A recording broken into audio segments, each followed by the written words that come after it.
Bonjour. Et en Bongondo, Jeanne Tatiana, originaire du centre, à Konolinga, plus précisément du village Ndele, sur la route d'Akonolinga. Et je suis artiste, musicienne, chanteuse, chorégraphe, danseuse. Les débuts n'ont pas été faciles. Les débuts en tant que chanteuse n'ont vraiment pas été faciles parce que en 2011, non, en 2010, on me disait que oh, tu chantes comme une casserole. Pourtant, je faisais déjà la chorale avant. Mais parce qu'il y a des amis qui m'ont dit, comme tu danses et comme tu chantes, tu peux mélanger les deux. Je suis allée m'essayer dans une association à Kanga Art à Mvogada. Et le pianiste m'a dit, tu chantes pas bien, tu chantes faux. Et ça m'a intriguée et je me suis dit, je vais essayer. Ça a été dur parce que j'ai commencé avec le jazz. C'est une musique que je ne connaissais pas, que je découvrais. Mais plus je la travaillais, plus j'essayais d'entrer dans cet univers qui me faisait comprendre les notes et ce que je chante, ce que je dis. Et là, je travaille de 10h à 23h tous les jours.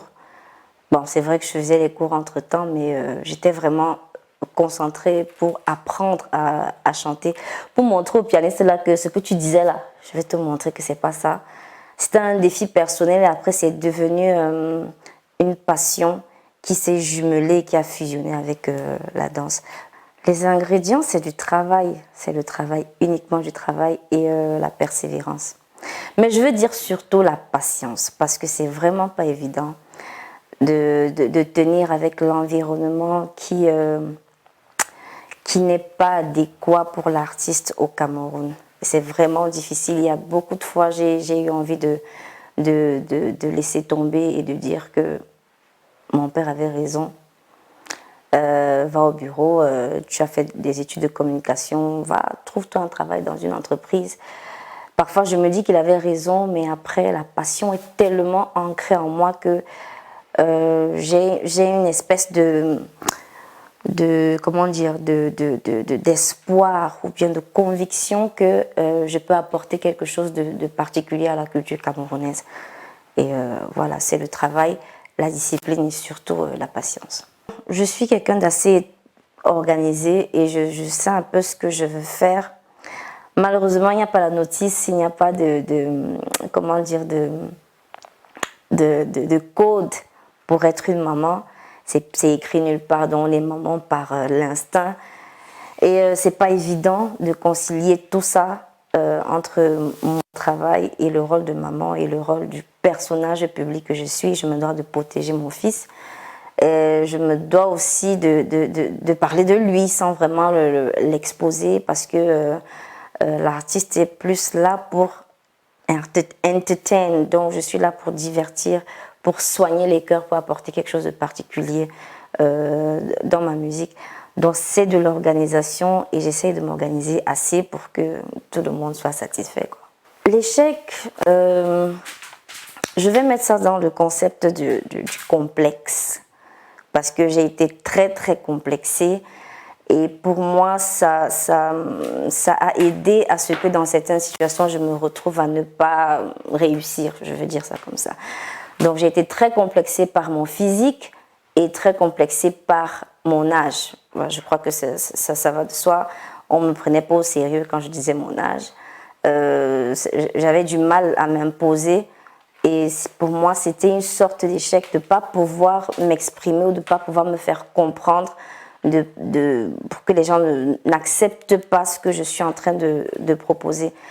Et si je dois parler d'un moment particulier, ça me revient quand j'étais en cabaret. Et par rapport à d'autres artistes, j'avais quand même la possibilité de m'exprimer, de proposer des chansons que je voulais chanter. Mais parce qu'on n'avait pas ce respect-là à mon égard que je me retrouvais toujours en dernière de liste. J'avais le cachet le plus bas. Quand il y avait des gens, comme on dit chez nous, qu'on te farote, quand il y avait le farotage, soit tu n'as rien, soit tu as quelque chose qui est différent de tout le monde. Et l'échec à ce niveau-là, c'est le fait de ne pas m'être imposée, de pas avoir été celle-là qui défendait vraiment tout le travail que j'ai eu à faire depuis 2011 Voilà, c'était vraiment ça. Mais c'est pas un échec pour moi, c'est plus des leçons de l'expérience. Voilà. J'aimerais inspirer la simplicité et surtout l'ouverture d'esprit. Je pense on est souvent accompagné du complexe, qu'il soit physique ou bien moral, et que on se prive de beaucoup de choses que la vie ou bien la nature en elle-même peuvent nous offrir. Voilà, je voudrais inspirer cette simplicité-là, de pouvoir rire aux éclats quand on ne s'y attend pas soi-même et de pouvoir partager quelque chose de différent, de comprendre que quelqu'un puisse dire da da da da da et tu comprends pas ce que ça veut dire parce que c'est une explication pour la personne en face, mais de pouvoir prendre ça avec de la légèreté et même de la curiosité pour se dire que ah, qu'est-ce que tu fais? Voilà, c'est ce que je voudrais inspirer, la simplicité et la curiosité dans la beauté de la vie, quoi. Forcément, tout le monde va toujours dire ma mère, ma mère. Ma mère, c'est mon modèle le plus grand. Je ne sais pas comment elle a fait pour, je vais dire, supporter mon père, son mari, parce il était un peu difficile. Il était pas. Moi, je suis quelqu'un de très câline, donc j'aime beaucoup tout ce qui est chaleureux, tout ce qui est relations humaines et tout. Mais lui, il avait ce côté un peu fermé. Et elle était là, et elle a toujours été là, ça a été son seul et son unique gars, petit ami, et puis il est devenu son mari, jusqu'à ce qu'il décède. C'est ma mère, elle a une force de vie. Pendant le deuil, moi je pleurais plus qu'elle, alors que c'est elle qui était plus affectée. Je veux dire ça dans un autre sens, on peut voir ça comme ça, parce que quand il était malade, c'est elle qui était à son chevet 24/24, quoi. Mais elle avait une force de nous comment dire, nous consoler alors qu'elle-même, elle était très attristée. Donc c'est vraiment mon modèle de base et de vie. Mais j'ai d'autres personnes aussi que j'observe parce que dans le milieu artistique, on s'inspire de beaucoup de personnes qui te permettent de tracer aussi ton chemin. Il y a Saline Yolo qui m'a beaucoup inspirée par son côté percussif. Elle apporte de la percussion, elle apporte du rythme dans la musique et dans la langue. Voilà, entre autres. Je vais oublier beaucoup de personnes, donc je préfère m'arrêter à Saline Yolo et à ma mère. 2009, parce que bien évidemment, c'est la naissance de mon fils. Et ça a été très particulier parce qu'on m'a dit combien j'allais avoir mal, combien j'allais me fracasser le visage et combien il allait sortir très laid. Et voilà, je m'attendais à tout, mais je me suis tellement bien préparée que finalement j'ai accouché sans problème, sans déchirure, mais le bébé était gros. On l'a surnommé l'éléphant à l'hôpital. Et pour moi, c'était un moment... Les gens disent pendant les films, le plus beau jour de ma vie.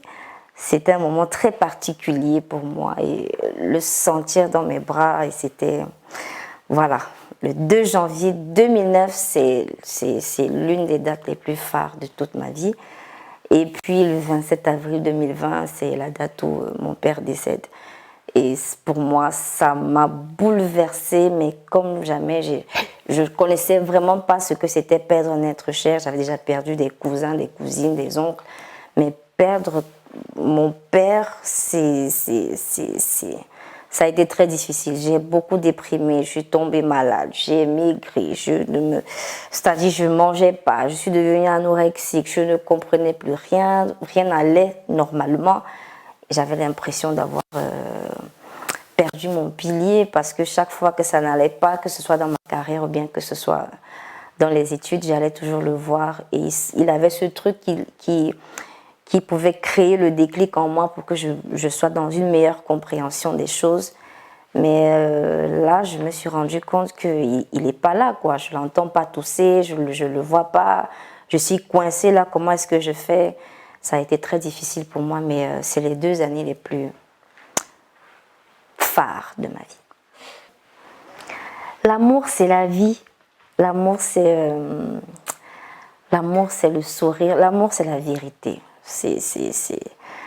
c'est la vérité. Telle que tu te présentes, c'est comme ça que ton amour se définit. Je me dis, pour moi, c'est être libre de partager, de sourire, de faire les choses de la vie comme on les sent et de vraiment, mais vraiment donner. Parce qu'on dit souvent qu'il faut donner sans rien entendre en retour, mais moi je dis de donner. Sans donner point, il n'y a rien après là, de donner. Et voilà, c'est ce partage-là parce que... Et il faut même dire je t'aime parce que c'est une phrase qui est compliquée en Afrique et au Cameroun de dire, mais c'est une phrase tellement belle. Je t'aime, ça soigne, ça peut te sortir d'une situation où quelqu'un était très en colère, mais le fait de le lui dire ou d'effleurer son visage, c'est quelque chose de merveilleux. L'amour, c'est la vie. Créativité, c'est un mélange d'originalité, d'authenticité et de vérité. Oui, parce que quand tu es créatif, tu cherches à apporter quelque chose de nouveau qui n'a rien à voir avec du déjà vu et ça te demande beaucoup d'originalité, beaucoup de recherche. Et ensuite, il y a l'authenticité. Quelle est ta personnalité que tu apportes dans cette créativité-là et de la vérité, parce qu'il faut être sincère pour qu'on puisse déceler l'émotion.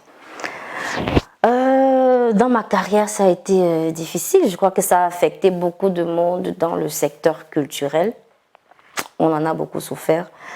On a encore un peu de séquelles parce que là, on essaie de se remettre dans les activités et tout. Pour moi, c'était un moment de se redécouvrir et de creuser en soi. C'était un moment d'introspection pour pouvoir se rapprocher de plus belle, non seulement de sa personnalité, mais des gens autour. Ça a fracassé le côté financier aussi, mais si on peut prendre ça dans le côté positif, il y a le côté personnel qui a beaucoup travaillé aussi. L'impact que ça a eu, c'est un impact d'ascenseur, ascenseur émotif, parce que entre tout ce qu'on a perdu comme matériel, comme être humain, comme énergie, mais tout ce qu'on a gagné comme introspection, comme prise de conscience, comme courage, énergie et détermination, c'est vraiment une année qui a été folle. Et puis il y a eu beaucoup d'embouteillage d'émotions. Il y a eu beaucoup d'embouteillages d'émotions, ça se bousculait entre tout ce qui est bien mais qui a du négatif et tout ce qui est négatif mais qui a du positif. Et voilà, c'était vraiment un tourbillon des situations. Le 8 mars, c'est la journée internationale de la femme et d'autres disent que c'est la fête. De toutes les façons, si on peut fêter tous les jours, c'est bien. Pour moi, la fête, c'est bien tous les jours. Maintenant, le 8 mars, il y a des dates comme ça qu'on doit célébrer. Mais dans quel sens le célébrer? Pour moi, le 8 mars, c'est de se donner encore plus de la valeur, de se dire qu'on a quelque chose à apporter dans la vie des gens, dans la vie en général, qu'on n'est pas des sous-personnes ou bien des personnes à part, mais des personnes aussi qui ont des valeurs, qui ont un cœur, qui respirent, qui ont des projets, qui ont des rêves. Voilà, des rêves n'appartiennent pas qu'aux hommes ou bien à la gente masculine, mais on est tous concernés par la journée internationale de la femme parce que l'homme aussi doit apporter son soutien, doit montrer son amour pour la femme en disant que oui, tu es une femme, mais on est des êtres humains et quelque part on est quand même égaux, quoi. La femme africaine est belle, c'est la beauté et la culture. Moi, je pense qu'on a perdu quand même, même si on se retrouve déjà, on a perdu quand même de notre culture, de la souche culturelle. J'aime bien ce mot-là, la souche. De la souche culturelle, on a perdu. Voilà, il y a des enfants qui ne parlent pas la langue maternelle. Et c'est triste parce que qu'est-ce qu'on a à montrer, qu'est-ce qu'on va montrer aux touristes qui arrivent chez nous et qui disent qu'est-ce qu'on comment on dit bonjour en ta langue, comment on dit bonsoir, qu'est-ce qu'on mange chez toi. Voilà, des jeunes femmes qui ne savent pas cuisiner leurs mets traditionnels, mais savent faire des mets européens ou alors modernes, je vais dire. Et c'est ça que je peux déplorer, c'est ça que je recherche, c'est cet apport que moi je veux donner, que je veux montrer, qu'il ne faut pas qu'on perde ça, il ne faut pas qu'on perde la langue, il ne faut pas qu'on perde notre beauté, notre naturel. Et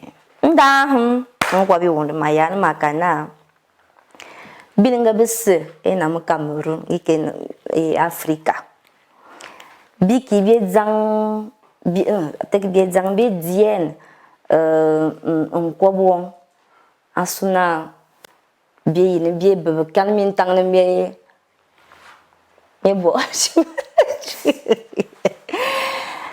nda ma yin ma katibingna te ba voile ne ben abeng te ba voile ne bebele on wobo te ba voile ne bebele bidi bia bebele zame yamasuna bod buk ba yin akia bien yam akia bien di akia bien kobo akia bien dzem. Donc c'est très important de partager notre culture et de la garder sereine pour qu'elle puisse perdurer des années et des années.